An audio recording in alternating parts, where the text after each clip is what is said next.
Merci de vous être rendu disponible pour cette audition. Un merci d'autant plus appuyé que nous avons fait attendre avec l'audition précédente de Clément Beaune. Et je sais que vous étiez arrivé un peu en avance de surcroît. Bienvenue dans cette maison que vous connaissez bien pour avoir siégé au Parlement.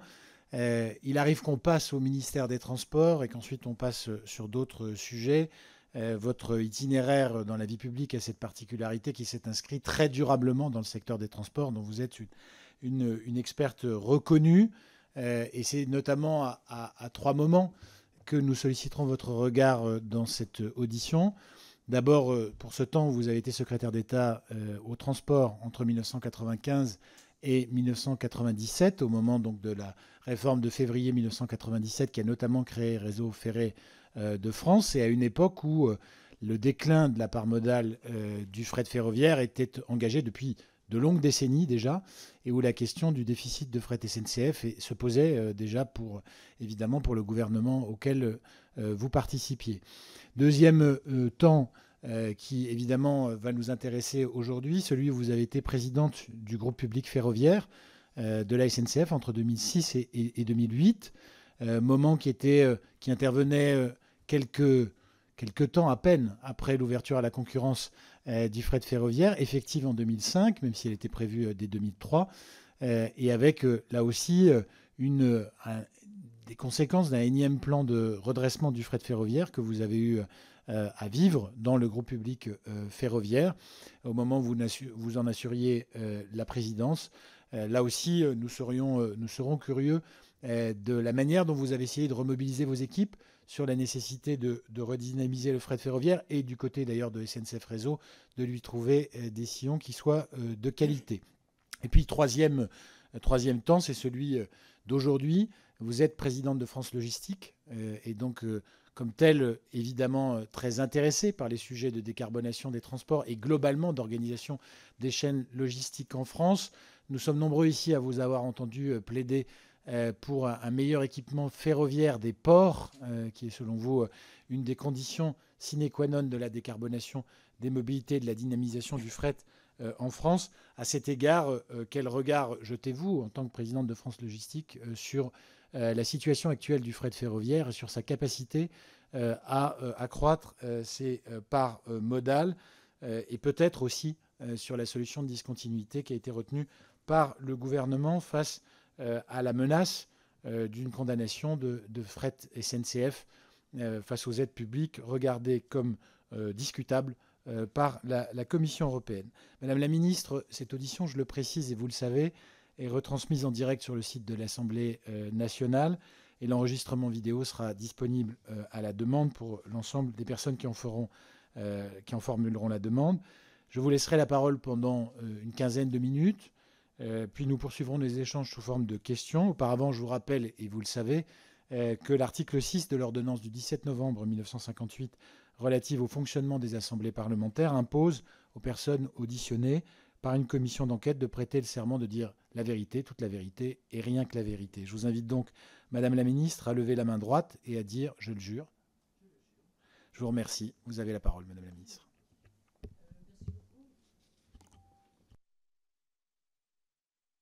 Ah oui. Merci beaucoup, Monsieur le Président, Monsieur le rapporteur, mesdames et messieurs, de m'avoir inclus dans la liste nombreuse, je crois, des personnalités que vous auditionnez. Je commencerai par un témoignage répondant aux différentes époques où j'ai pu m'intéresser au sujet, puis je développerai peut-être davantage, au titre de mes activités actuelles, France Logistique, comment je vois l'évolution du fret et de la demande des chargeurs, et donc, comme nous le souhaitons tous, le développement du fret ferroviaire. Alors, d'abord, premier témoignage historique en ce qui concerne la période où j'étais secrétaire d'État au transport. En fait, je n'ai rien à dire sur le fret. Comme vous le savez, l'essentiel de mon action a consisté à opérer le premier désendettement de la SNCF, ce qui, compte tenu de la situation financière du pays, est passé par la création de RFF. Cette réforme a été confortée, consolidée par mon successeur, Jean-Claude Guessot. On parlait des TER, puisque la réforme a engagé leur décentralisation, que par la suite M. Guesso a étendue, et à juste titre, avec les conséquences que l'on sait. Bon, mais le fret j'ai essayé de retrouver des traces. Voilà. Donc je n'ai pas grand-chose à dire sur cette période.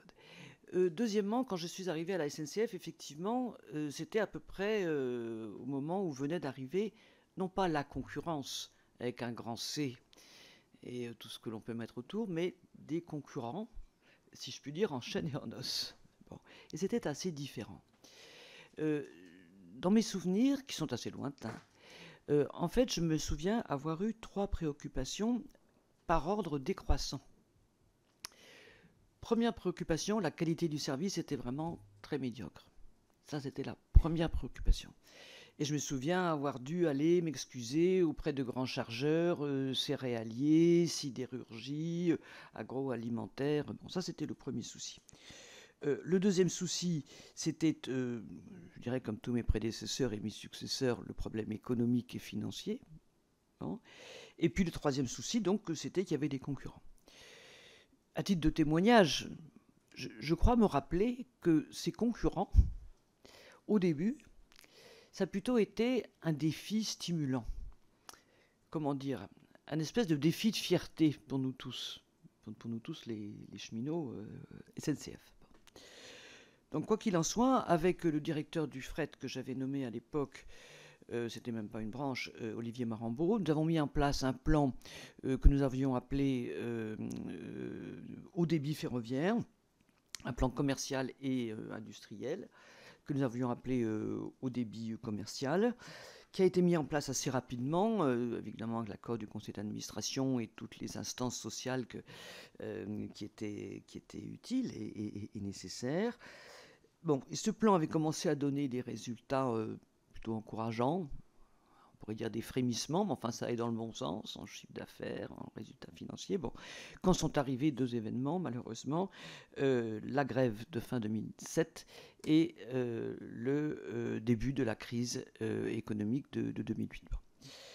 Alors ensuite, j'étais plus président de la SNCF, mais je voudrais quand même apporter un troisième élément de témoignage, c'est que tous les dirigeants de la SNCF et tous les cheminots ont tous, globalement, l'un dans l'autre, au fil des années, poursuivi les mêmes objectifs. Dans la difficulté, et sans obtenir toujours les résultats, mais les mêmes objectifs. C'était la qualité de service, c'était la compétitivité par rapport à la route, et j'en reparlerai tout à l'heure, et c'était le rétablissement économique et financier.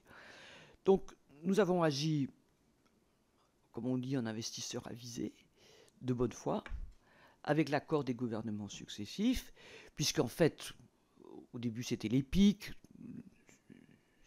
stricto sensu, après ça il y a eu la branche, après ça il y a eu une ESA, bon, enfin je veux dire, vous interrogez les heures opérationnelles de la SNCF, quelle que soit la structure, il y avait des aides, il y avait des restructurations, bon, ça ne changeait pas grand-chose au fait qu'on poursuivait, on a tous poursuivi je crois, les mêmes objectifs d'amélioration de la situation. Et c'est pour ça que je comprends bien que pour les cheminots, il y a un certain sentiment d'injustice, et peut-être aussi pour les gouvernements précédents, il y a un certain sentiment d'injustice, parce que voilà, on a tous essayé la même chose, et tous les gouvernements ont essayé, je veux dire, si on prend un peu de champ, grosso modo la même chose. Alors sur la procédure elle-même, moi je ne suis pas dans le secret des dieux et je ne suis pas directement compétente, enfin en tout cas beaucoup moins bien que le ministre que vous avez auditionné avant, puisque je l'ai croisé à la sortie. Ma compréhension des choses, c'est que on n'est pas sur un sujet politique, on est sur un sujet juridique. C'est ce que j'ai cru comprendre. Bon. Et que la commission, elle agit dans son rôle en droit. Alors on aime ou on n'aime pas, mais elle agit dans son rôle en droit compte tenu du droit actuel, en s'attachant donc au flux financier qu'elle estime avoir favorisé indûment l'activité fret SNCF.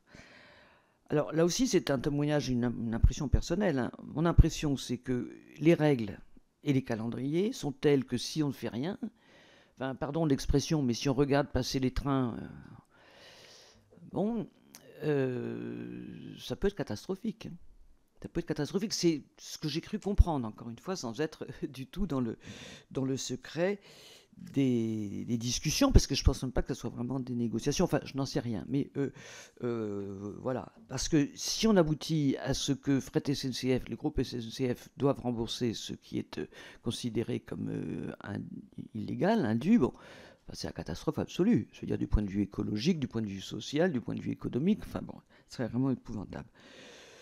Bon, donc voilà ce que j'ai compris d'un choix, comment dire, du moins pire, non, pardon, du moindre mal du gouvernement. Honnêtement, je trouve plutôt responsable, hein, parce que, encore une fois, qu'à dépasser les trains, c'est souvent assez facile. Hein. Bon. Alors, d'autant plus, et ça je vais revenir tout à l'heure, que cette fois-ci, je vais vous dire, là encore, témoignage personnel, cette fois-ci, les plans, il me semble que beaucoup de conditions sont réunies pour qu'on puisse y croire. Voilà ce que je voulais dire à titre de témoignage. J'en viens maintenant sur la façon dont j'ai vu évoluer la demande en transport de marchandises. Et vous compreniez que je parte de la demande parce qu'on est sur une activité qui peut être subventionnée dans certaines conditions, bon, mais on est sur une activité de marché. On est sur une activité dans laquelle les clients sont des entreprises. Les clients, ce n'est pas des États, etc. Alors, il se trouve que la plupart des évolutions qu'on a connues depuis une trentaine d'années ne sont pas très favorables au mode ferroviaire, pour être clair. Alors vous les connaissez bien, mais je voudrais en rappeler 4. La première, c'est la désindustrialisation. Quand on regarde les chiffres comparés entre la part de l'industrie, la part du ferroviaire dans le fret, entre la France et l'Allemagne, c'est frappant, c'est du simple au double. Simple au double dans l'industrie, simple au double dans la part ferroviaire du fret. Bon.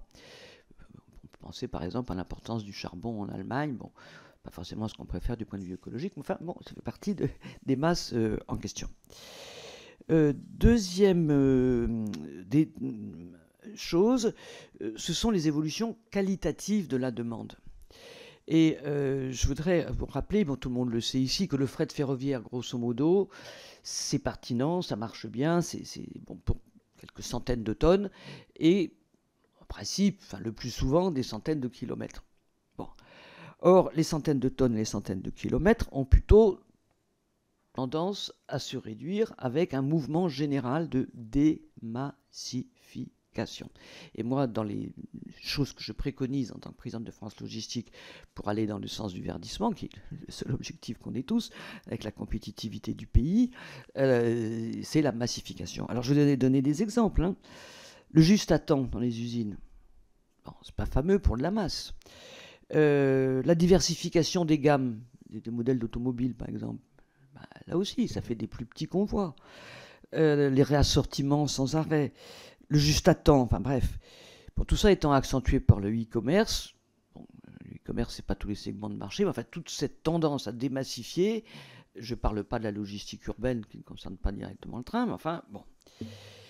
Ça va de pair tout ça avec des exigences de qualité de service qui sont très très accrues. Alors, il y a la fiabilité. Il faut être fiable. Bon, je ne vais pas revenir sur les grèves, mais n'empêche que les chargeurs, ils en parlent tout le temps. Hein. Ils disent que ce n'est pas fiable. Bon. Mais il y a une autre forme de fiabilité qui est la ponctualité. Et c'est vrai que notre transport ferroviaire, il est complexe. Très souvent, il y a des ruptures de charge. Très souvent, il y a de l'intermodalité pour pouvoir faire le bout en bout. Bon. Donc, il y a des tas de facteurs de complexité objectifs, techniques, qui font que voilà, la ponctualité, la fiabilité, c'est pas forcément ce qu'on a de plus fort. Voilà. Troisième élément, c'est la compétitivité des camions. Alors, par rapport à ça, donc, par rapport à la demande telle que je viens de trop rapidement l'analyser, bon, faut être clair, hein, les camions, c'est la référence pour les clients. Bon, voilà. Parce que ça correspond le mieux à ses attentes de flexibilité, de facilité, etc., etc. Ça transporte toutes les tailles, sur toutes les distances. Bon. Alors moi, ce qui m'a beaucoup frappé ces dernières années, en regardant des chiffres pour préparer cette audition, c'est l'importance du transport routier de marchandises sous pavillon étranger. C'est incroyable.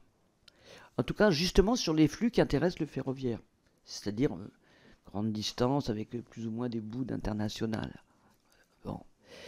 Là, il faut bien dire que les transporteurs routiers français, ils ne sont pas en très bonne position de compétitivité. C'est d'ailleurs un des sujets de la stratégie logistique française qu'a adopté le gouvernement, que ce soit du point de vue des taxes, en particulier les taxes sur le gazole, ou que ce soit du point de vue de ce qui a été longtemps du dumping social. Donc ça va mieux depuis je crois que ça s'appelait le paquet mobilité. Bon, enfin, c'est un élément à avoir en tête, effectivement, cette concurrence du camion et en particulier des camions étrangers. Et puis alors les ports que vous avez cités, Monsieur le Président, d'emblée, bon, j'espère que ça va aller mieux avec Aropa et avec quelques initiatives qui commencent à se prendre sur Marseille, le Rhône, etc. Enfin, c'est vrai que c'est absolument désolant. Je crois qu'à Hambourg, la part de ce qui rentre et ce qui sort, qui est ensuite acheminé par des transports lourds, donc le ferroviaire et aussi le fluvial, on est sur des 35-40%. Bon, en France, dans nos ports, on est sur les 5 à 10%, sauf Dunkerque. Voilà, pour ça qu'à Marseille, je pense que ça va être très important ce qui peut être fait. Bon. Voilà, mais ça fait partie du paysage général. J'avais dit qu'il y avait 4 tendances: la désindustrialisation, une qualité demande de qualité qui qui a été de moins en moins adaptée à ce que nous pouvons faire, la concurrence des camions, en particulier étrangers, et les ports. Bon. Donc ça, c'est l'historique long. Alors moi, je constate, et la plupart des gens avec qui j'ai pu en parler, depuis 4-5 ans, je ne peux pas vous donner une date précise, hein, depuis 4-5 ans, il y a un changement. Et ce changement, c'est la question du développement durable. Bon. Ça commence à imprégner un peu les discours, enfin beaucoup les discours et déjà un peu les faits. Les entreprises clientes ont des demandes de leurs consommateurs et de leurs salariés, une espèce de demande de la société. Élément très très important pour les entreprises de plus de 250 salariés, les obligations de reporting résultant d'obligations européennes. Il faut montrer comment on se décarbone, et y compris dans ce qu'on appelle le scope 3, c'est-à-dire y compris dans les transports et les modes de transport que l'on utilise. Je voudrais dire un mot à propos de la réindustrialisation verte. En fait, on ne sait pas ce que ça va donner pour la logistique. Sans doute davantage de flux sur notre territoire. Sans doute, parce que s'il y a plus d'usines, bon. Des flux qui vont être assez différents. Je prends un exemple, l'acier, ça sera plus de l'acier. Si on parle de l'économie circulaire et de caractère vert de la réindustrialisation, par exemple, l'acier, ça sera plus de la collecte de ferraille un peu partout pour la recycler que de l'importation venue d'Asie. Donc il va y avoir beaucoup de transformations, et j'ai l'impression plutôt dans le sens du développement de la logistique, et peut-être, et sans doute, mais on ne sait pas trop encore, bon, selon la taille des usines, etc., des chances pour le fret ferroviaire. Il y aura beaucoup de grosses choses à transporter. Hein, voilà, les éoliennes, les morceaux de grandes usines, les éléments pour les centrales nucléaires. Enfin bon, donc ça devrait aller dans le bon sens, et évidemment, espérons-le. La deuxième raison pour laquelle j'ai tendance à être plutôt optimiste, c'est que les différents acteurs, ce coup-ci, ils se sont mobilisés. Bon. Donc vous connaissez, vous les avez d'ailleurs votés pour certains d'entre eux, les éléments de plan de relance sur les infrastructures, y compris les infrastructures les infrastructures de fret. Par exemple, je trouve très très très intéressant que dans les contrats de plan État-région, il y ait un volet fret. Bon. C'est très intéressant parce que ça manifeste évidemment l'intérêt de l'État, puis parce que ça va mettre les régions vraiment dans le coup. Et dans le coup, y compris par rapport à la question des sillons, sur laquelle je reviendrai tout à l'heure, mais Monsieur le Président et d'autres parmi vous m'ont déjà entendu parler des sillons. Donc on a un plan qui, je pense, est sécurisant pour les chargeurs. C'est surtout ça qu'il faut. C'est-à-dire que, par exemple, avoir inscrit dans la durée les aides à la pince, la prise en charge d'une partie des péages et wagons isolés, bon, ben, ça sécurise. Je veux dire, ensuite, il peut y avoir des changements de structure, etc., mais ça sécurise. Bon. Et depuis tout à l'heure, j'essaie d'exprimer le fait que la sécurité est vraiment importante pour les clients, parce que, je veux dire, une organisation logistique, ça ne se change pas en 3 minutes et demie. Hein. Donc, il faut que les opérationnels puissent convaincre leur chef et l'entreprise, ben ça vaut le coup d'investir, parce qu'évidemment c'est plus cher, hein, le fret ferroviaire, mais d'investir là-dedans pour des raisons de développement durable. Bon. je voudrais attirer votre attention sur un point à propos de ces investissements, c'est que je pense que dans une logique de planification écologique, qui est la nôtre, en tout cas la mienne, il faudrait faire un schéma des plateformes logistiques à 10 ans.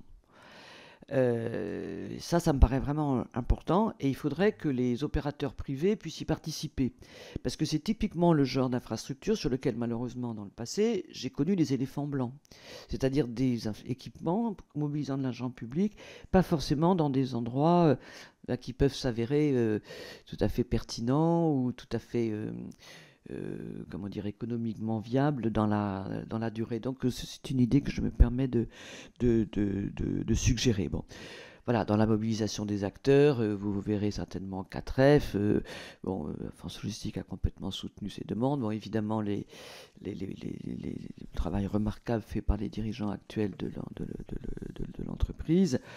Et puis tous les autres acteurs logistiques s'y mettent. Transport et Logistique de France, TLF, qui est une des organisations professionnelles privées, fait un guide du transport ferroviaire. Bon. On a pas mal d'acteurs du transport routier qui s'intéressent au transport combiné, y compris en faisant des acquisitions, des investissements. Voilà, il y a plusieurs programmes de l'ADEME, dont le programme Fret 21. Bon, le programme Fret 21, il n'est pas directement ferroviaire, mais enfin, il contribue aussi à cela. Et donc, je voudrais terminer, Monsieur le Président, et excusez-moi pour ceux qui m'ont déjà entendu parler de ça, dire que le facteur limitant à nos ambitions, qui sont très fortes, parce que doubler le fret ferroviaire, il va quand même falloir le faire. Bon. Et quand on regarde les ambitions allemandes, c'est pas si évident que ça, qui vont être beaucoup plus forts que nous. Bon. Mais le problème, c'est les sillons. Bon. Honnêtement, SNCF Réseau fait beaucoup d'efforts. Franchement, ça va mieux en termes de qualité des sillons, d'attribution des sillons, de rapidité de réponse, etc. Bon. Mais le problème, c'est que les trains de fret, ils ne sont pas prioritaires. Il n'y a pas la place pour eux. Ce qui est prioritaire, c'est bien normal, ce sont les passagers. C'est normal. Bon. Et puis les travaux, heureusement. Bon. Quand on fait des travaux la nuit, ce qui est bon pour les passagers, c'est très mauvais pour le fret. Bon. Quand on développe les TER, c'est formidable. Pas moi qui vais dire le contraire. J'ai commencé à décentraliser les TER. Évidemment, c'est pas bon pour le fret. Ça occupe le réseau. Et puis c'est pareil pour Transilien en Ile-de-France. Je ne vais pas en parler. Bon. Je vais même vous dire un souci. Les RER métropolitains, que personnellement j'appelle plutôt des SER métropolitains, bon. Ça nous fait un peu peur. Qu'est-ce que ça va faire pour les sillons de fret, ça? Bon. Donc il y a des arbitrages très très difficiles à faire par SNCF Réseau, c'est son travail, sous le contrôle de l'ART, etc., puis par les élus. C'est ça aussi que je voulais évoquer en complément tout à l'heure en parlant des CPER. Bon. Alors je crois que ça s'appelle des conférences de coordination. Bon, voilà, on essaie de les acteurs autour de SNCF Réseau essayent de voir ce qu'il y a de mieux. Voilà. Est-ce qu'il vaut mieux faire passer des trains de voyageurs? En général, les AO, réponse oui. Bon. Et quelle place on peut faire au fret? Qui va faire du bruit, qui, au passage, rapportera moins d'argent à SNCF Réseau, mais c'est plus ça le sujet. On est tous embarqués dans le sujet écologique de la relance. Bon, voilà, donc je voulais terminer là-dessus. Bon, moi, j'ai confiance dans cette activité. Je crois que il faudra qu'elle trouve des équilibres économiques. Sinon, c'est pas pérenne.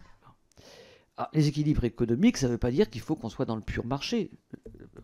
Ça fait des décennies qu'on n'y est pas dans le pur marché. La preuve, c'est qu'on reproche à la France d'avoir accordé des aides. Donc, on n'est pas dans le pur marché. Bon. Mais je pense qu'il faut quand même trouver des équilibres économiques avec une certaine sobriété dans l'usage des aides publiques, autant que possible. Bon. Et puis que ces aides publiques soient désormais conformes, je crois que ça s'appelle les règles directrices de l'Union européenne. Bon. Mais que les choses se clarifient dans une dynamique avec le rattrapage progressif de la tendance plutôt à la démassification par la tendance à l'écologie auquel je crois que tous ici on est attachés. Voilà, Monsieur le Président, j'espère avoir tenu à peu près dans les temps. Merci beaucoup, Madame la Ministre. Vous avez notamment, et c'est plus une remarque, beaucoup insisté, comme avait pu le faire Patrick Jontet hier, sur le changement de paradigme qu'on vivrait depuis 4 ou 5 ans, dans le regard porté sur le fret ferroviaire. Et vous avez insisté sur le fait que ça tenait à la fois à une appréhension de la question écologique dans le débat public. Et à cet égard, quand on relit les débats sur les sujets ferroviaires il y a 25 ans, on est très frappé de voir que l'enjeu écologique n'est absolument pas présent. Et j'invite tout le monde à bien le regarder. Et alors qu'aujourd'hui, effectivement, dans beaucoup d'entreprises, ces questions aujourd'hui sont posées avec des interrogations qui ne se posaient pas jusque-là de la part d'acteurs pour qui le fret était presque un sujet de poète parfois, quand ils n'y recouraient pas. Le fret ferroviaire, j'entends. Ça n'a jamais été un sujet de Non, poète, le fret ferroviaire. Ouais. Vous avez insisté sur l'unité des différents acteurs, à la fois dans 4F, ce qui est en soi un prodige, de maintenir toujours ce front commun entre les chargeurs, les entreprises ferroviaires elles-mêmes et l'ensemble de la chaîne logistique. Vous avez insisté aussi sur le fait que les régions étaient désormais à bord avec les plateformes d'infrastructure. C'est le terme exact dans lequel elles discutent effectivement de l'attribution des sillons avec SNCF Réseau et sur la visibilité qui a été donnée puisque les aides ont été à 3 reprises prolongées. Premier cap 2024, 2027 et désormais 2030 sur l'aide à la pince, les péages et sur le wagon isolé. 2 questions qui concernent vos expériences à la fois au gouvernement et comme présidente de la SNCF. On a entendu ici, dans cette commission d'enquête depuis hier, à plusieurs reprises, le sentiment qu'ont exprimé plusieurs auditionnés que pendant longtemps, dans le fonctionnement du groupe public ferroviaire, la question du fret faisait l'objet d'une insuffisante mobilisation des directions successives. Est-ce que vous pouvez nous donner votre sentiment à cet égard? Et puis, deuxième élément, hier également, Henri Rol-Tanguy a insisté, Francis Rol-Tanguy, pardon, a insisté sur l'insuffisante prise en compte de la dimension européenne dans les stratégies successives de développement du fret ferroviaire en France et finalement une forme dans le fonctionnement de Fret SNCF, d'enfermement dans un fonctionnement franco-français qui expliquerait, selon lui, une grande partie du déclin de la part modale. Est-ce que vous pouvez simplement revenir sur cette notion de stratégie européenne et sur la manière dont vous avez essayé de la porter en tant que présidente du groupe public ferroviaire? Je vous remercie. Sur la mobilisation, je peux vous dire que quand j'y étais, c'était vraiment, comme c'était le principal souci, c'était la mobilisation sur le fret. Plus profondément, il y avait la question de l'affectation ou de la spécialisation des personnels et des matériels. Bon. Peut-être que dans le passé, c'était pas le cas à mon époque, mais peut-être que dans le passé, c'était un peu, pas la meilleure roue du carrosse, dirons-nous. Voilà, ceux qui travaillaient à SNCF. Mais c'est quelque chose d'assez ténu dans mes souvenirs que je n'ai pas vraiment vu. Bon. Quant à la dimension européenne, oui. Quand on regarde c'est pas sur ces cartes-là, mais j'ai regardé récemment les cartes des réseaux transeuropéens. Normalement, on devrait en profiter davantage. Pour ça, d'ailleurs, par parenthèse, que ne pas s'activer sur le Lyon-Turin, dans cette période écologique, pas le sujet d'aujourd'hui, mais enfin, ça me paraît quand même légèrement bizarre, quoi. Bon. Mais oui, peut-être que sans doute on ne s'est pas assez mobilisé sur ces corridors, et puis au plan économique, pas simplement des infrastructures, sur la dimension européenne. Que dans une certaine mesure, on est un pays de transit. Et donc, c'est à la fois bien d'être au centre de l'Europe, enfin ça devrait avoir des avantages, mais ça veut dire qu'on est un pays de transit, et que force est de constater que oui, ce sont beaucoup des transporteurs routiers étrangers qui en ont largement profité. Donc il a raison, Francis Rol-Tanguy. Dans ce que j'avais fait, il y avait une dimension européenne, et on était même allé voir la DB, la Delban, pour imaginer comment on pourrait faire des coopérations qui nous permettraient à nous d'en récupérer évidemment le plus possible. Merci Madame la Ministre. Je donne la parole à Monsieur le rapporteur Hubert Wulfranc. Vous avez la parole, Monsieur le rapporteur. Merci Monsieur le Président. Madame la Ministre, bonjour. Vous avez évoqué dans votre propos,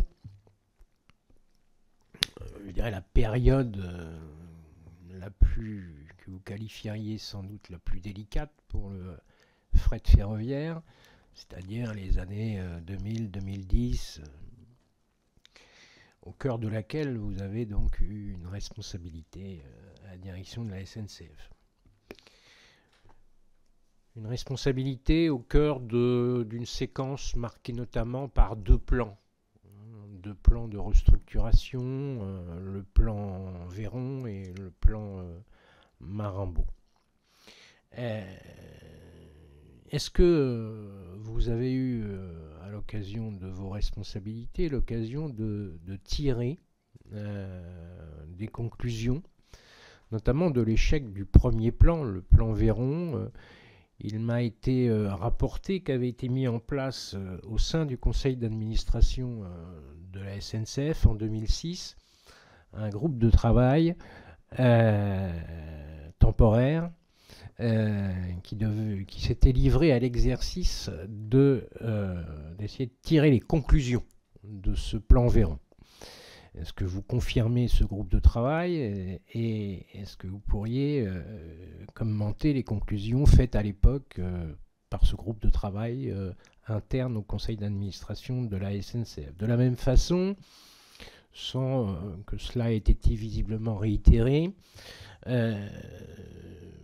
vous officiez donc jusqu'à 2008, le plan Marimbaud se déploie, il s'inscrit dans la trajectoire du plan Véron, notamment en matière commerciale, avec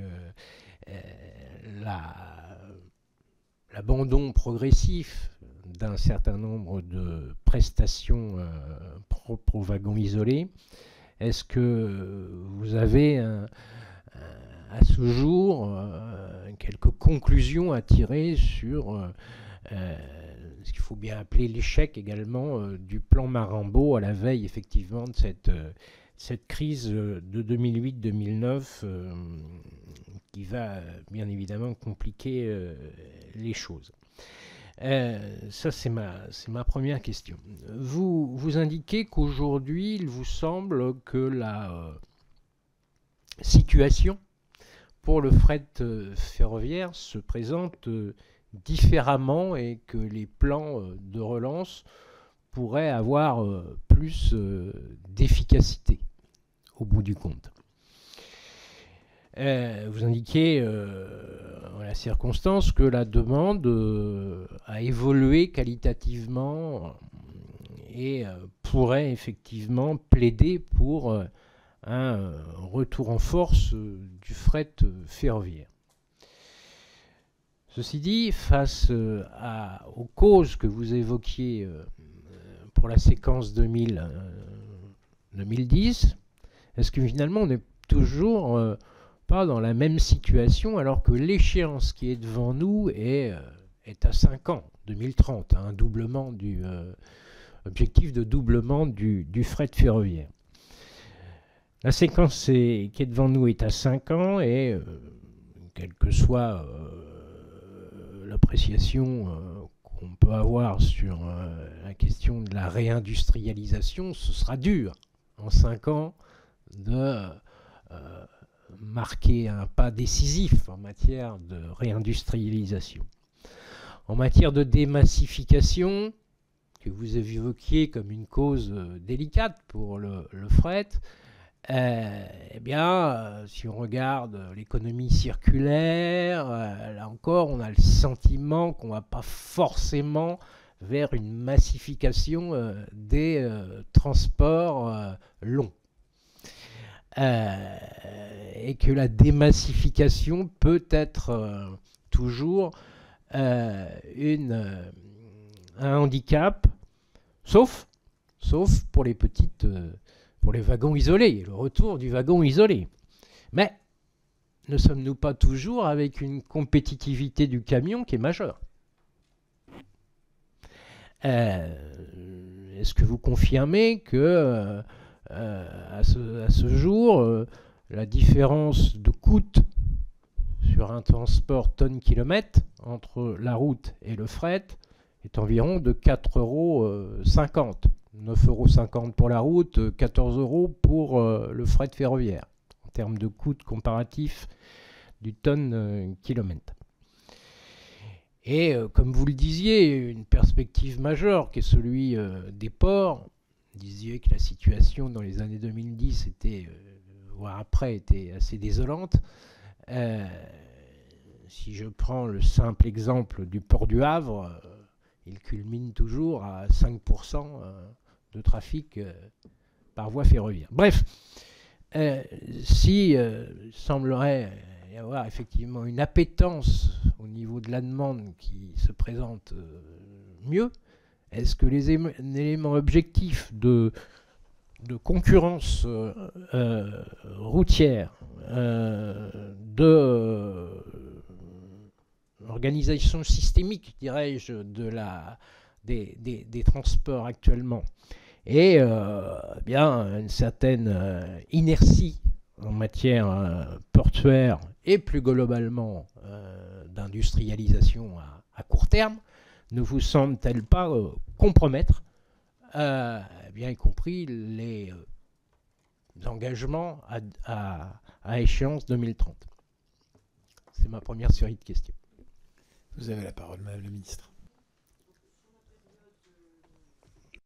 CF, j'avoue que je l'avais oublié, ce groupe de travail du conseil d'administration, mais vous me le rappelez, oui, il a eu lieu. Quelles en étaient les conclusions? Je ne serais pas capable aujourd'hui, ça se retrouve peut-être dans des archives ou je ne sais pas, de dire exactement ce qu'il en était. Si vous voulez, moi, mon problème à l'époque, c'est que j'avais des chargeurs qui étaient très très très fâchés et que je parcourais la France pour aller voir les chargeurs, ce qui d'ailleurs étonnait un certain nombre de gens qui n'avaient jamais vu un président de la SNCF aller voir des clients. Bon. Voilà. Quant à l'abandon du wagon isolé dans le plan Idrac-Marambeau, non, pas du tout. Je n'ai aucun souvenir de ce genre. Ce que nous avons fait, c'est ne plus faire semblant d'utiliser des gares qui faisaient semblant d'être ouvertes. Voilà. Donc on a rationalisé le réseau de gares, mais enfin la plupart ne voyaient jamais un wagon. Donc voilà. Mais mes souvenirs, vous voyez, c'est très loin tout ça, donc c'est très ténu. Il faudrait aller voir les archives, je ne sais pas comment. Mais oui, ce groupe de travail, ça me dit quelque chose. Alors, quand vous dites maintenant il y a un retour en force, il ne faut pas non plus exagérer. Hein, il y a des tendances nouvelles qui sont bloquées par le fait qu'il n'y a pas assez de sillons. Bon. Donc, je crois que personne de raisonnable ne va mettre sa main à couper, sa main au feu, sa tête à couper, pardon, sur le fait qu'on va doubler. Mais les conditions sont réunies pour que ça s'améliore fortement. Bon. Et sur la partie économie circulaire, etc., il y a beaucoup d'interrogations. Oui, c'est bon pour le wagon isolé, a priori. Mais j'en sais rien, ça commence à peine. Hein, bon. Et moi, les discussions que j'ai eues avec des grandes sociétés sidérurgiques, c'est assez facile de les imaginer, ou avec des grands céréaliers, etc. Bon, ils cherchent, tout le monde tâtonne, enfin, on ne sait pas trop ce que ça va donner, tout ça. Bon. Donc ça peut aller plutôt dans le sens du wagon isolé. Alors écoutez, la différence de coût, moi je ne vais pas m'engager dans des différences de coût comme ça sur des moyennes, parce que si vous voulez, le chargeur il ne regarde pas des moyennes. Le chargeur il regarde pour aller de tel endroit à tel endroit, combien de temps ça va me prendre, est-ce qu'il va falloir attendre d'un jour à l'autre que mon véhicule arrive, ça peut arriver, cette attente peut arriver plus souvent avec un train qu'avec un camion, donc je ne sais pas. Mais oui, la concurrence, les concurrents routiers sont très compétitifs. Aujourd'hui, il y a quand même des éléments d'augmentation des coûts du routier, et j'en vois deux. Le premier, c'est la pénurie de chauffeurs à l'échelle européenne. Bon. Et c'est une pénurie, alors d'autant plus qu'on a quand même moins maintenant de chauffeurs des pays de l'Est grâce aux mesures anti-dumping qui ont fini par être prises. Bon, ça c'est le premier point. Le deuxième point, c'est que la transition écologique des camions, qui est priorité, je veux dire, ça va rester le mode majeur, il vaut quand même mieux qu'ils soient verts. Ces camions aujourd'hui, ils sont à 90% diesel. Bon, donc ça va coûter un argent fou, cette affaire. Bon. Et ça va durer longtemps. Bon, aujourd'hui, pour vous donner une idée, le Parlement vote grosso modo 1,2 milliard, 1,3 milliard d'aides aux voitures pour les décarboner, des primes, des bonus, etc. depuis une dizaine d'années. Les camions, on commence depuis 2-3 ans à voter des choses en dizaines de millions. Bon. Plusieurs d'entre vous le savent très bien et ont compris qu'il faut adapter à la fois la capacité de production en France, en tout cas en Europe, des camions en question, les marges des entreprises qui sont très faibles et tout ça. Bon. Enfin, toujours est-il que cette affaire de décarbonation, qui est une énorme affaire, hein, 50 000 immatriculations par an pour les camions. L'année dernière, 500 camions produits en France. Donc vous voyez, il y a de la marge. Hein, bon. Sans compter la question des bornes, des recharges pour les camions électriques. Aujourd'hui, il n'y a pratiquement pas de dispositif pour les bornes dans les dépôts, là où sont les camions. Il commence à y en avoir en itinérance. Donc, voilà. Donc ça fait un deuxième élément d'augmentation des coûts qui va modifier le rapport de compétitivité relatif entre le fret routier et le fret ferroviaire. Bon.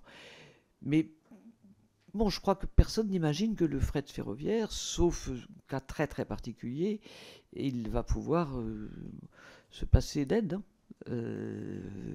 Voilà. Et les nouveaux opérateurs qui sont arrivés et qui, pour partie d'entre eux, si j'ai bien compris, encore une fois, je ne suis pas dans le détail du plan, mais devront reprendre une partie des circulations. Pour certains sujets, ils auront besoin d'aide, mais cette fois-ci, il faudra que ce soit des aides transparentes du point de vue de ce que la Commission européenne juge loyal.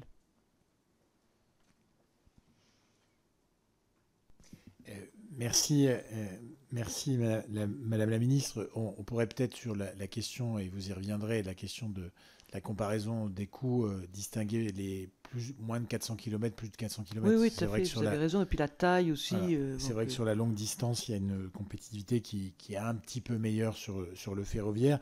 Et juste sur la question du wagon isolé, je rappelle les chiffres qu'on a partagés tout à l'heure avec les collègues, à savoir qu'il n'y a pas eu...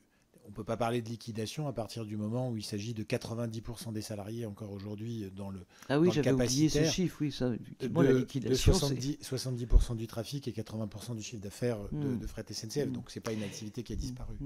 Et puis là, c'est vraiment au cœur de ce qui fait la SNCF. Hein. C'est comme ce qu'on appelle la gestion capacitaire.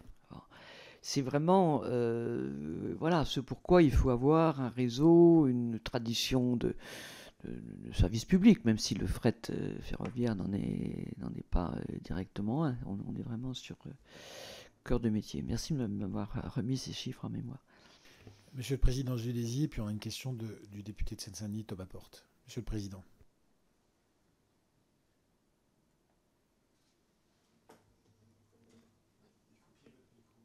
Ah pardon.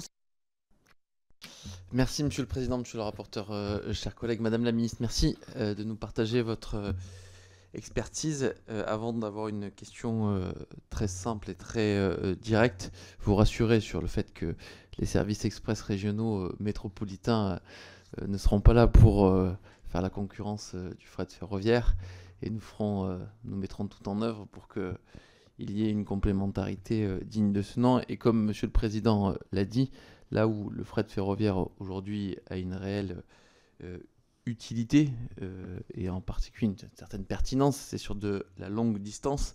On sait très bien que sur de la courte distance, on ne pourra jamais remplacer les solutions agiles que propose une solution de la route décarbonée. Ma question, elle est très simple. On a la chance de pouvoir vous auditionner cet après-midi. Je dis la chance parce que vous avez une expérience qui a été rappelée par Monsieur le Président. Et la question qui se pose aujourd'hui, c'est de savoir, et vous avez commencer à y répondre, c'est savoir dans quelle mesure est-ce que l'ouverture à la concurrence a participé de près ou de loin à la baisse de la part modale du fret ferroviaire. Et donc sur ce sujet-là, alors moi je parle d'ouverture à la concurrence, mais je crois que Hubert Wulfranc parlera plus de libéralisation du fret ferroviaire. Exactement. Donc pour vous, dans quelle mesure est-ce que cette libéralisation, pour reprendre les termes de notre rapporteur, a participé à la baisse du fret ferroviaire ces dernières années? On prend la réponse de Madame la ministre. Sur l'histoire de...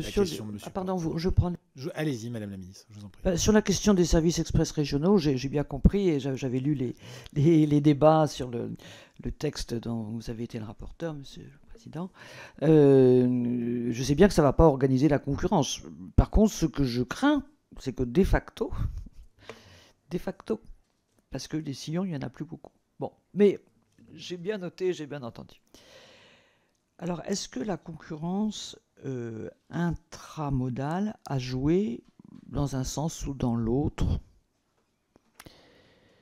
Écoutez, je suis bien ennuyé parce que je n'en sais rien. Je ne crois pas que c'est eu un rôle négatif. En tout cas, quand j'étais à la SNCF, enfin, les chiffres, bon, un petit peu, sont un peu améliorés, bon, mais surtout, je vous ai parlé de mot fierté tout à l'heure. Il y avait on se disait, on va quand même pas, nous. Donc il y avait un certain côté sursaut. Voilà. Bon. Ensuite, bon, ça s'est un peu tassé, et puis il y a eu beaucoup de choses. Il y a eu quand même beaucoup d'événements, de réorganisation, de grèves, de ceci et cela. Bon, extérieur au sujet fret pour la plupart d'ailleurs. Je n'ai pas de réponse. Je ne pense pas que ça ait vraiment eu de l'influence. Je pense que ça a plutôt stimulé voilà, une relation plus moderne, plus commerciale avec les clients. Je ne sais pas. Et en tout cas, vous avez entendu tout à l'heure que j'ai beaucoup tenu, et c'était important pour moi quand j'étais à la SNCF, à ne pas parler de la concurrence, parce que pour moi, c'est pas un sujet, enfin, c'est pas un sujet idéologique. Pour moi, d'un sens opérationnel, c'était des concurrents. Donc, comment est-ce que je pouvais les battre, ou comment est-ce qu'ils venaient me tailler des croupières? Voilà. Donc, je pense que ça a été moins positif que ne le racontait ou le disait la Commission européenne. Ça, c'est sûr. Enfin, les chiffres sont là. Je ne sais pas si ça a été si important que cela par rapport aux évolutions de la demande et par rapport à la compétitivité du mode vis-à-vis du mode routier. Parce qu'en fait, les opérateurs, à part un ou deux, les autres opérateurs, à part un ou deux, ils ne gagnent pas énormément bien leur vie non plus. Hein. Voilà. Et en Allemagne, ça n'a pas l'air génial non plus. Bon. Voilà, donc je suis assez neutre par rapport à cette question qui, bon, je comprends bien, est importante politiquement, mais moi je fais plus de politique. C'est une neutralité qui a son prix, puisque vous avez connu une situation au gouvernement où il n'y avait pas de concurrence intramodale sur le fret, et puis ensuite, comme présidente, une situation où il y en avait. Monsieur le député de Seine-Saint-Denis, Thomas Porte, vous avez la parole. Merci, Monsieur le Président, Madame la Ministre. Moi, j'aurais 3 questions, mais avant, j'ai une remarque, je l'ai déjà faite hier, et je le dis parce que avant d'être député, j'étais cheminot, donc j'ai quand même un peu de mal quand j'entends ici dire que ce sont les grèves qui peuvent être responsables de la conséquence du fret ferroviaire. C'est pas les cheminots en grève qui sont responsables quand il y a des ruptures de caténaire, quand il y a des infrastructures défaillantes parce qu'il n'y a pas d'investissement, quand il y a un manque de personnel, quand des triages sont fermés. C'est pas les grèves qui sont responsables de ça. Donc moi j'ai vraiment beaucoup de mal et beaucoup de colère quand j'entends ce genre de propos et je le rappellerai à chaque fois que ce sujet viendra dans le cadre de cette commission. J'ai 3 questions. Vous avez évoqué la question des gares fantômes, et je reprends vos termes. Vous avez dit j'ai fermé un certain nombre de gares puisqu'il n'y avait plus de trains de marchandises qui y passaient. Effectivement, en 2007, 262 gares de transport de marchandises ont été fermées. Et la SNCF, par voie de communiqué de presse, en 2010, a dit « Nous abandonnons le wagon isolé » dans le cadre du fameux plan qui a été évoqué par mon collègue Hubert Wulfranc. Est-ce que plutôt que de fermer ces gares-là en 2007, il ne fallait pas avoir l'ambition de les redynamiser et d'avoir une politique offensive pour faire en sorte que des trains de marchandises s'arrêtent à nouveau dans ces gares. La deuxième chose, vous êtes aujourd'hui sur des questions de logistique, donc qui dépassent le fret ferroviaire, mais qui touchent tous les types de transport. Il y a un sujet qui n'est pas connexe à la commission qui est la nôtre aujourd'hui, c'est la question de l'intermodalité. On l'a déjà beaucoup évoqué. On a 19 marchés d'intérêt nationaux en France, on a 7 ports de commerce. Est-ce qu'aujourd'hui, il n'y a pas aussi à avoir une grande politique publique pour relier le réseau ferré français à ces infrastructures, pour permettre qu'il y ait des marchandises qui arrivent par les ports et sur d'autres infrastructures pour qu'elles puissent aller ensuite sur le réseau ferré. Et enfin, je termine sur une chose. Il y a, oui, une évolution des mentalités. On a de plus en plus de chargeurs d'entreprises qui veulent faire du transport ferroviaire de marchandises parce qu'il y a une prise de conscience et il y a aussi la question des risques. Mais on nous vante à longueur de journée la question de la concurrence. Or, ça a été évoqué, on n'est pas face à une concurrence égale, puisque la route ne prend pas en compte, il y a les coûts externes qui ne sont jamais pris en compte. Et quand vous êtes un transporteur routier, vous ne payez pas l'infrastructure, sauf le péage, sinon vous ne payez pas, comme c'est le cas sur le ferroviaire avec la question des sillons. Vous avez évoqué la question des plateformes, qui aujourd'hui pose souci, puisqu'il y a beaucoup de transport de marchandises sur la route qui arrivent via des plateformes. Est-ce qu'une des solutions, c'est pas, d'obliger les nouvelles plateformes qui seraient développées en proximité des villes d'être reliées au réseau ferré? Et est-ce qu'il ne faudrait pas non plus avoir une politique pour obliger celles qui sont déjà implantées de se relier au réseau pour éviter qu'on ait des milliers de camions sur les routes et permettrait de relancer le fret ferroviaire parce qu'elle serait dans l'obligation d'utiliser un transport ferroviaire maillé qui serait disponible et qui répondrait à l'offre? Merci. Vous savez, les grèves font partie des éléments que disent les chargeurs par rapport à la question de la fiabilité. C'est une donnée de fait, mais j'ai bien pris acte de votre point qui ne m'étonne pas. Alors, sur les gares fantômes, justement, elles étaient fantômes. Bon. Et donc, moi, ce qui m'intéressait, c'était de remplir les trains pour qu'elles sortent de leur caractère, que ces gares sortent de leur caractère fantomatique. J'allais pas garder des gares fantômes dans lesquelles il n'y avait strictement aucune activité, si vous voulez. Donc, je trouve très intéressant que vous ayez repris ce terme de gare fantôme, parce que voilà, moi, j'étais pas la patronne des fantômes. J'étais dans une idée de dynamique, d'activité et de remplir ces fameux trains. Sur le maillage des infrastructures, oui, il faut mailler des infrastructures sur des endroits où on peut massifier. Donc j'ai parlé des ports. Bon, pour moi, c'est vraiment 30 ans d'échec. Hein. Le trafic qui arrive dans les ports, il est massifié nativement. Bon. Et on a une certaine difficulté. Voilà. Sur les marchés d'intérêt national, c'est un peu plus difficile parce que, ça dépend desquels. Hein. Bon, il y en a qui sont en difficulté. Hein. On connaît le sujet de Perpignan. Il y en a certains qui sont pas très loin des villes, c'est-à-dire des endroits où il n'y a plus de place dans les sillons. Hein. Donc, voilà, et pas vraiment de place ou pas vraiment d'envie environnementale pour faire passer des nouvelles lignes. Bon, mais oui, vous avez raison, le maillage, il doit être sur les endroits de massification. Alors, obliger les plateformes à être reliées, en fait, moi, je prendrais les choses un petit peu différemment. Il faut qu'on ait des plateformes qui soient attractives. Pour qu'elles soient attractives, la plupart d'entre elles, il faut qu'elles soient reliées. Voilà. C'est dans ce sens-là que je prends les choses. Bon.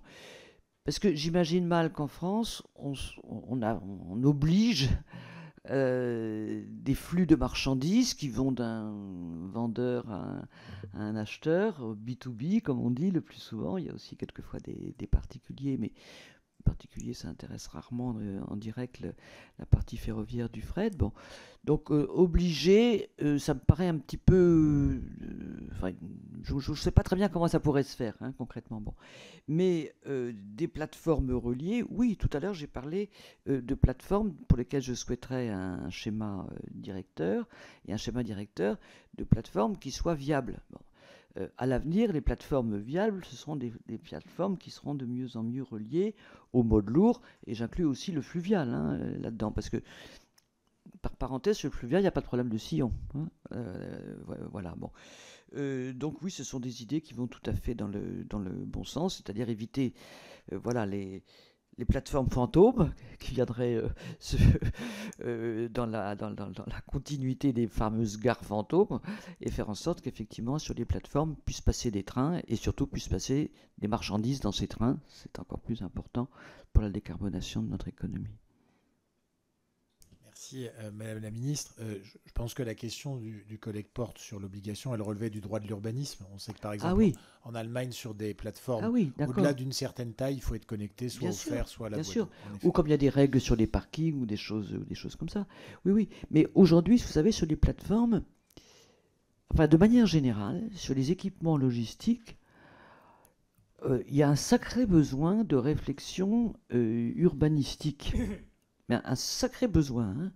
Sur les voyageurs, vous avez les gares, l'intermodalité, etc. Bon. Sur les marchandises, c'est beaucoup plus difficile. Par exemple, il y a très très peu de gens qui ont réfléchi à ces espèces de ports secs que sont ou que devraient être les zones d'entreposage. Bon, parce que les plateformes, souvent, c'est des zones d'entreposage. Bon. Alors, quelquefois, je sais bien que le mot entrepôt est un petit peu repoussoir. Bon, mais n'empêche que sans entrepôt, il n'y a pas de fret et il n'y a pas de fret ferroviaire. Hein, dans la plupart des cas. Bon, il y a un énorme besoin de réflexion là-dessus, en particulier dans le cadre de la politique zéro artificialisation nette des sols. Et je voudrais saluer la Fédération nationale de l'urbanisme qui a sorti un papier assez intéressant sur ces équipements logistiques, incluant les plateformes, sous la présidence de son président précédent, le ministre du Logement. Monsieur le rapporteur, puis ensuite on a des questions de monsieur Mathieu Martiaux et de madame Ferrer. Monsieur le rapporteur.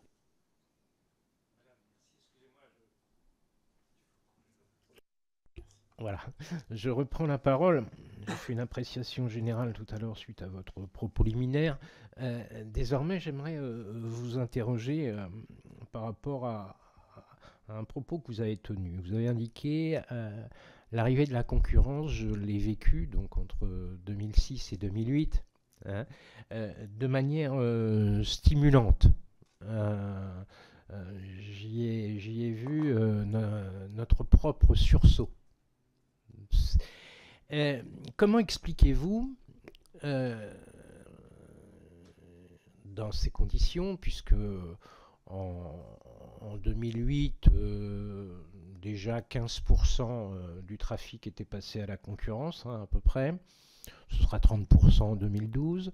Comment expliquez-vous que les propos de la stratégie nationale de développement du fret ferroviaire, qui est sortie en 2021, hein, qualifient cette ouverture à la concurrence comme ayant introduit des concurrents non coopératifs, au comportement non coopératif. Je cite les propos de la stratégie nationale. Les nouveaux entrants au comportement non coopératif se sont développés plus rapidement et fortement qu'ailleurs en Europe, se concentrant sur les flux massifiés déjà réalisés par Fret SNCF. Vous voyez où je veux en venir. Entre 2006 et 2008, vous avez perdu des marchés.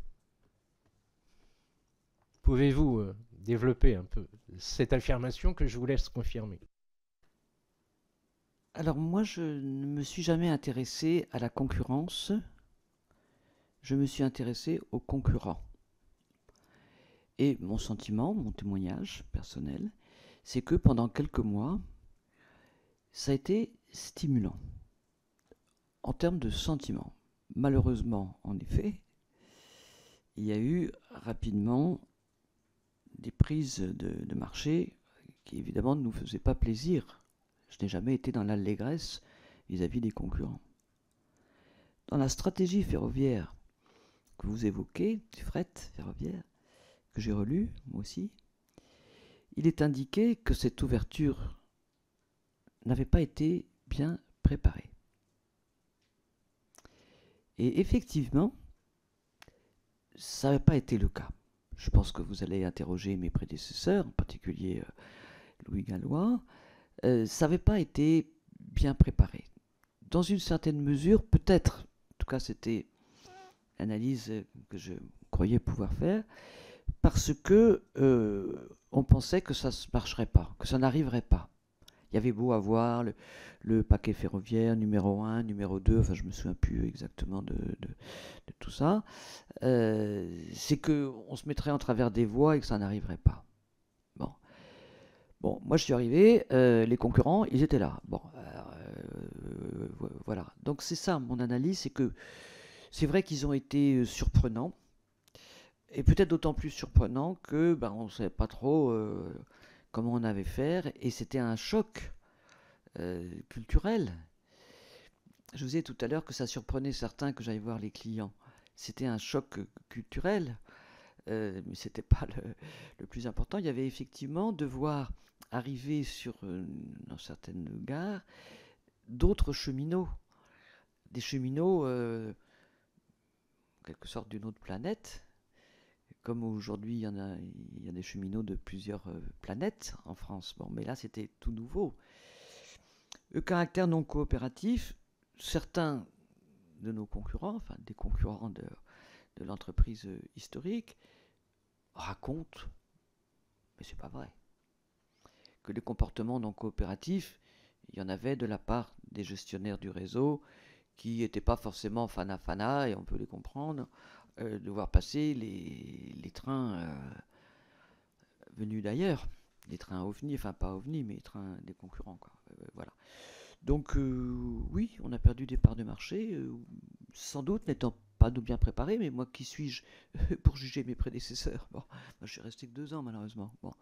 Oui, il y a eu des parts de marché. C'est pour ça que je disais tout à l'heure au président Zulesi que je ne sais pas finalement quel a été le rôle de la concurrence. Théoriquement stimulant, en pratique un peu stimulant au début, et puis finalement, globalement, ça n'a rien vraiment apporté dans la réalité. Bon. Quant à la concurrence sur les marchés routiers, elle a été objectivement très favorable aux transporteurs routiers étrangers, avec ce fameux dumping sur lequel on s'est tous mobilisés là où on était les uns et les autres. Bon. Alors sur l'intermodalité, la plurimodalité, parce que, pardon monsieur le député, je n'ai pas complètement répondu, en fait il y a plusieurs sujets là-dedans. Bon. Il y a le fait que très souvent, pour aller de bout en bout, parce que c'est assez rare qu'un train aille d'une cour d'usine à une autre cour d'usine, ça peut arriver, mais c'est quand même très très rare, bon, il faut passer par plusieurs modes. Un peu de camion, voilà, et du train le plus possible, un peu de camion, et puis un peu de camionnette, et puis pourquoi pas un peu de cyclo-logistique. Hein. Bon, c'est ça la réalité aujourd'hui. Bon. Et c'est pareil au départ, dans l'autre sens, pour l'export, etc., etc. Bon. Donc il y a une plurimodalité, je dirais, de fait, dans laquelle il faut essayer de se débrouiller pour que les parties ferroviaires puissent être les plus importantes possibles. Bon. Et puis il y a l'organisation de la multimodalité, et donc c'est les fameuses plateformes, le transport combiné, etc. Bon. Et ça, c'était porteur d'avenir, y compris en introduisant un aspect technologique. Alors moi, je ne suis pas du tout ingénieur, mais on a l'impression que certains processus d'automatisation, de repérage des trains, d'alignement pour aller plus vite, pour que ça soit plus facile, au passage que ça fasse moins de bruit aussi. Enfin bon, il doit y avoir des éléments technologiques dans lesquels investit donc RFF, et qui pourraient peut-être, je ne sais pas si ça fait partie des rubriques des contrats de plan, améliorer aussi cette productivité et cette compétitivité là sur non pas la plurimodalité, mais la vraie intermodalité, multimodalité opérationnelle, quoi. Voilà. Et c'est pareil pour le fleuve. Hein. Bon. Et là, on a de plus en plus des sujets de terrain. Hein. Excusez-moi d'insister, c'est un petit peu en dehors de la réalité, mais je veux dire, si on veut des plateformes, si on veut des entrepôts, si on veut des endroits où les clients puissent stocker le plus possible, de manière à avoir des endroits groupés, et que donc ces groupages permettent de remplir plutôt des trains que des camionnettes, bon, il faut aussi des aspects immobiliers. Oui, pour mémoire, dans les contrats de plan État-région en cours de négociation, c'est un volume de crédit de l'ordre de 930 millions d'euros. Oui. pour le futur CPER qui serait consacré, toute région confondue, au fret, ce qui est financement État, ce qui serait sans équivalent jusqu'à présent. Ah ben ça n'a jamais existé. Ça n'a jamais existé. Monsieur Mathieu Martiaux, député du Nord, vous avez la parole. Merci Monsieur le Président, Madame la Ministre. En 2007, vous vous félicitiez du Grenelle de l'environnement. Est-ce qu'avec le recul aujourd'hui, est-ce que vous pouvez nous dire quelles sont finalement les mesures prises lors du Grenelle qui ont été appliquées, celles qui n'ont pas été respectées? Et pour vous, laquelle a été la plus pénalisante pour la relance du ferroviaire? Je pense notamment à la taxe carbone qui n'a pas été mise en place, qui devait être mise en place par le Grenelle de l'environnement. Les conséquences que ça a pu avoir notamment sur la SNCF, notamment si des mesures d'anticipation avaient été prises pour organiser les infrastructures de façon à récupérer les recettes qui étaient récupérées justement par cette taxe en partie. Et également sur les TER, vous parliez tout à l'heure qu'il y avait un problème de cohabitation entre les voyageurs finalement et puis les marchandises avec le fret. Est-ce que à un moment donné vous avez pris des mesures lorsque vous étiez à la tête de la SNCF pour justement éviter ces goulots d'étranglement voilà. Oui, moi j'étais pendant les quelques temps que j'ai passé à la SNCF, effectivement, je trouvais que le Grenelle de l'environnement, c'était bien et ça anticipait le point où on en est maintenant. Bon. Je n'étais plus là quand les mesures ont été mises en œuvre, mais mon sentiment, c'est qu'elles ne l'ont pas été. Bon. Mais un peu comme d'autres plans avant, si vous voulez. Le nombre de fois où j'ai vu des dizaines de milliards de tonnes-kilomètres, il y a même eu un ministre qui parlait d'une centaine, c'est un ministre que j'aime bien, bon, que j'ai cité tout à l'heure, qui parlait d'une centaine de milliards de tonnes-kilomètres, bon, et puis ensuite, on les a cherchés, ces tonnes, bon, il n'y avait pas de clients, bon, voilà. Et puis le Grenelle de l'environnement... moi, je ne me souviens pas qu'il y ait eu tant que ça de mesures. Oui, on a annoncé des choses. Oui, j'ai relu aussi un peu, mais je n'étais plus là, mais je n'ai pas été ébloui par le déploiement de mesures effectives, mais je me trompe peut-être. Il y a eu tellement de plans qu'on a du mal à assurer le suivi. Alors, l'écotaxe, elle avait été votée à la majorité. Bon. Voilà, elle n'a pas été appliquée. Qu'est-ce que vous voulez l'histoire, j'allais dire, jugera. Bon. Aujourd'hui, honnêtement, l'idée de taxer les camions alors qu'ils doivent s'acheter des véhicules verts, et ce qui pénaliserait surtout les Français, puisque à l'étranger, il y a moins de taxes, je sens pas trop. Hein. Je sens pas trop pour la compétitivité française. Bon. Quant au goulot d'étranglement, c'est à SNCF Réseau, qui s'appelait encore à l'époque RFF, comme je l'ai dit, de gérer ça avec les conférences de plateforme que le président a évoquées tout à l'heure. Bon. À l'époque, ça n'apparaissait pas qu'on allait avoir cet embouteillage. Parce qu'on est vraiment dans l'ordre de l'embouteillage, quoi. Et dans l'embouteillage, quels sont les véhicules prioritaires? C'est à peu près ça, hein, si vous voulez. Bon. C'est un petit peu comme... oui, c'est ça. Quelle voie réservée? Bon, si vous voulez, par exemple, sur la rive droite du Rhône, bon, moi j'ai toujours cru que la rive droite du Rhône était réservée aux fret. Bon. Maintenant, j'apprends qu'on va y mettre, à la demande d'une présidente de région, des trains de voyageurs. C'est un choix, c'est très bien, j'ai rien à dire moi, mais bon, sauf que c'est pas bon pour les trains de marchandises. Voilà. C'est pour ça que je taquinais là le papa, si je puis dire, des SER, bon, sur ce qui va se passer. Bon, ça va pas être génial, l'embouteillage, il va s'aggraver. Et ça va pas être génial. Si on fait des trains des travaux la nuit, c'est pas bon pour nous. Mais si on les fait dans la journée, c'est pas bon pour les voyageurs. Et les autorités organisatrices râlent. C'est normal qu'elles râlent. Voilà. Mais enfin, à l'époque, cet embouteillage, on le sentait moins que maintenant, hein. Parce que le trafic TER et le trafic tout court ne s'étaient pas autant développés. Oui, c'est des chiffres connus, mais qu'il est bon de rappeler. Il n'y a jamais eu autant de trains qui roulent qu'aujourd'hui en France. Jamais. C'est de trains voyageurs et de très très loin. Il y a une Jamais. Ça a explosé. Et on va quand même pas pleurer là-dessus. Merci Madame la Ministre. On a une question de Madame Sylvie Ferrer, députée des Hautes-Pyrénées. Madame la députée, vous avez la parole. Merci Monsieur le Président, Madame la Ministre. Vous avez abordé le sujet du projet de la ligne ferroviaire Lyon-Turin en tout début de votre intervention. Et je voudrais préciser qu'il y a déjà une voie ferrée qui relie Lyon à Turin et qu'elle vient d'être modernisée à hauteur d'1 milliard d'euros. Or, cette voie qui existe actuellement, on y met 3 fois moins de trains qu'avant. Elle permet le report modal d'au moins 800 000 camions. Ce projet est donc inutile et vous avez tout à l'heure abordé la question de l'éléphant blanc. Là, on est bien face à ce cas de figure puisque ce projet coûtera 30 milliards d'euros d'argent public.